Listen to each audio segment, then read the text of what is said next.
it's Madison. Welcome back to my channel, Mad Crafty.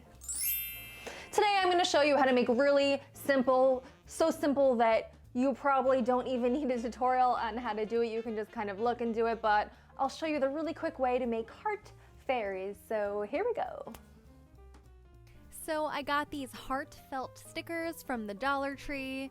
And then for some reason I thought it would be visually satisfying to sprinkle the hearts on camera like this, so there's that.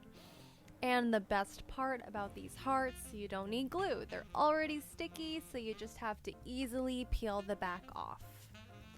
So you can use, of course, any size hearts you like, but I chose the smaller ones for the wings right here. You kind of want to put them in a butterfly looking shape.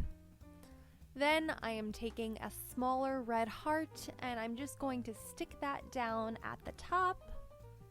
And finally, I am taking the biggest sized heart in the pack and applying it upside down for the bottom half of the fairy, kind of like the bottom of the dress. And now take a pen or a marker and give your fairy some legs, a face, hair if you want, accessories. I don't know, maybe your fairy has a dog or wears a crown or a baseball cap. Add whatever you want.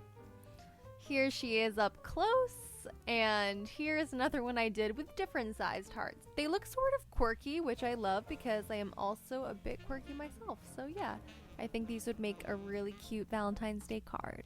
Like I said, you probably could have just looked at a picture and recreated that yourself, but that was fun to show you different kinds.